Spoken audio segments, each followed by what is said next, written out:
What is up, squad? I hope you're all well. And thank you for being here for another episode of Think Tank, where we talk about all ideas, concepts, modalities, and things to expand your mind. And my hope of this podcast is that we share something with you that enables you to think outside of the box in such an inside the box world.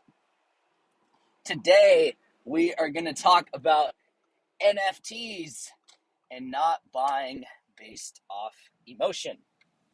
Now, this is a big one. And for those of you that have gone through the free NFT 101 document, you will know that this is one of the 5 cardinal rules of trading.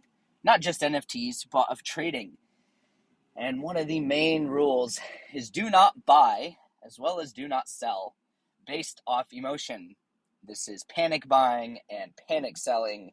And what that looks like is when the price starts to drop or the floor starts to drop, people panic sell and they just start posting it at the lowest price that the floor is currently at. And of course, it's going to sell if it's posted at the lowest price. And that's how we completely crash floors, because people start panic selling and they don't understand that there are some individuals out there that may have, 15, 20, 25, 30, maybe even more than that of these NFTs, because you have to think most drops come in batches of 10,000, at least 10,000. Sometimes there's less, like 5,000, 2,000, 8,000, but most across the boards are 10,000. So pay attention to that. When you start to see the floor drop, don't step in and panic sell. Maybe take a look at the volume and some of the trades that are happening. And what I like to do, just general rule of thumb, if the owner number is rising, as well as the volume is rising, I would stay in it. That's just my 2 cents there. There's a lot more that goes into the back end and the research as far as analyzing these things. And if you're interested in learning more, do me a favor and check out the masterclass, because I will literally be answering every single question in there that is possible. And also, anyone that joins, I am considering giving any person that comes on there a free NFT, and I will drop it directly into your wallet if you mention this podcast. So I'm going to share a story with you, because yesterday I was kind of taking a look at some volume trades that were happening on Rarity Tools. Rarity Tools is a website that I use. There's also Rarity Sniper, Nifty River, things like that. But Rarity Tools is one that I use because it's fairly cohesive and congruent with their rarity scores, the upcoming projects that are on there. It's a great resource to have if you want to check how rare something is, or really where it's at in the world as far as liquidity, what the rank is, etc., etc. So I was on Rarity Tools yesterday, and this is ironically as I was getting ready to get on a coaching call with one of the men that I work with inside our program. And as I'm looking at this project, and the project is called These Nuts Official. It's an interesting name, but I'm actually really intrigued by it because a part of the royalties go towards men's testicular cancer. So that's a part of the mission. I really like the mission. I like the art a lot. It's really exciting style art. It's pop arty, and I kind of like that style of art. And also, the more research that I did on this, because I was like, wow, how is this thing? This thing started 21 days ago, or 22 days now. How is this thing starting to take off? It is made by the same project owners as the Doge Pound. Now, the Doge Pound was a project that happened a few months ago, and it's still currently thriving. It's at a 2.8 ETH floor, which means it is at a $10,000 floor price, which means the lowest point of entry is $10,000 to get in on that project. They have some odd 500 million volume traded daily. Currently, D's Nuts is at $2.2 million traded daily. The entry level of this NFT right now, for me, I believe it was $613. Something like that is what the entry level is. Of course, you get to account for gas fees because, like I said in a previous podcast, you cannot escape gas fees. So I'll tell you the story because I was getting ready to hop on a call and I'm like ensuring that my wallet is funded. That's another rule of thumb. Always make sure your wallet is funded if you were going to buy NFTs. Now, this wasn't a mint. This was already on OpenSea, and I chose to hop into the project because the entry price wasn't too bad. And at that price, there is some wiggle room.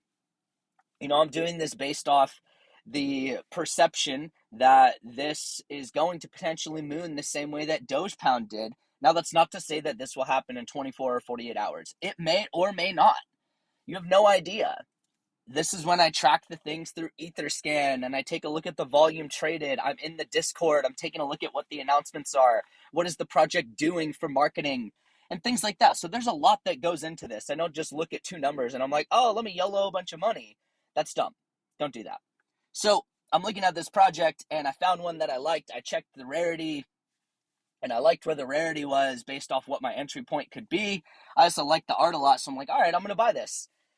And so my wallet's funded and I go to click purchase and I've gotten burned before. I've actually gotten burned a handful of different times. I've bought in on projects that it was actually the fake collection that I bought in on. So let that be another rule of thumb. Do your research and ensure that this collection on OpenSea is the collection that is linked with their Twitter and with their website or coming directly from the Discord. I was buying off emotion when this happened. And with that, while I was buying off of emotion, I didn't look at the project ID and I bought a fake project, which meant I literally sent like $800 to some random wallet and I got scammed. Because after that, he removed that item from OpenSea because it wasn't a part of an actual collection and I got scammed. There is nothing that I can do to get that money back. So like I've said before, when you're spending money on NFTs, expect that to be money that you are just throwing into the ether. With that being said, do not spend your life savings on this unless you have a firm discernment, unless you understand what your threshold for loss is, and unless you know the things to look for so you don't get scammed. With that being said, I did my quick research on this, and like I said, I'm getting ready for a call, and I'm hopping on with this guy, and we're going to talk about the next steps for him to work with us for the next 6 months to a year. And with that, I added funds. I did the purchase. I took my screenshot. Woot, your purchase has been completed because that's what OpenSea says to you. And then I go and look at my wallet.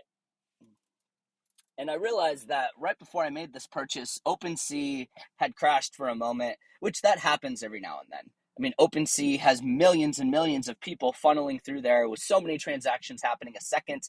I think there's about 1,500 transactions happening every second from what I was reading the other day in an article. And I got scared that OpenSea had crashed as I made this payment. I checked my Ethereum scan and noticed that the payment had gone through. I was charged for the gas, I was charged for the ETH, and that had been confirmed. The money had left my account. And so I'm sitting there refreshing and I'm like, oh shit, did I just buy in on a bunk project? And so I refresh, and at this point, I've already gotten on the call. I'm talking about his 3 core problems. We're kind of transitioning to the non-negotiable payoff, all of these things. And I refreshed my wallet one last time, and I'm doing my best to be completely present in this moment, while at the same time giving grace to the fact that, fuck, I may have just lost some money. And regardless on where you're at, on how much money you have in your bank account, it never feels good losing any money. Like, guys, I lose $10 and I don't like it. And that probably goes back to money wounds I had from childhood, and we'll get into those another time. So I refresh my wallet over and over and over, and I'm like, fuck, it's not there. What's going on? It's supposed to be here. Usually this stuff happens pretty quick. I check my email, and I'm like, oh, man, it's not showing up that this purchase has been confirmed. What the fuck is going on? I will also say I have seen this glitch happen to where people will buy NFTs, and it'll kind of freeze for a second. And sometimes it takes longer. Like, I had one on Crypto Dads where there was a single NFT that the floor was already past 1 ETH, and this NFT was at less than half. So this thing was like fucking bargain buy, and it was frozen. It was frozen on OpenSea, and we had to actually contact OpenSea and let them know, hey, there's an issue with this project. Can you fix it? because everyone was trying to buy it and it was just freezing for everyone. So I know these things happen sometimes. I mean, it's computers and algorithms and code and things like that, and sequencing issues happen, problems happen. And so with that, I just decided, you know what, I'll let it go. I'll be completely present with this guy. And I had already like checked on Rarity Tools and saw that it was still owned by the previous owner. And I'm like, man, I'm doing the research and I see that he owns 5 other D's nuts already. I'm like, fuck, what if this guy's running a scam and like A/B test? And I'm just kind of spitballing here because I'm like, fuck, I really liked that NFT. And so with that, I was able to disconnect and I was completely present with that call. And after I checked my wallet and I saw that it was there, and I turned to my girlfriend and my amazing partner and I was like, hey, holy shit, it actually went through. Because she was like, I'll send you some good vibes. Because she's been there before when I've gotten completely scammed and lost money. And there's no way to get that back. You can't call your bank and be like, oh, it's fraud. Because then anything towards MetaMask, Coin Wallet, anything that you use, they will block in the future. So use your own discernment. And with that being said, it was a powerful lesson to teach myself to slow down, because in that moment I let my emotion get the best of me and I saw numbers and I saw things climbing and I bought in very quickly because I had a call coming up. Now, this is a lesson for me to take my own advice more actively.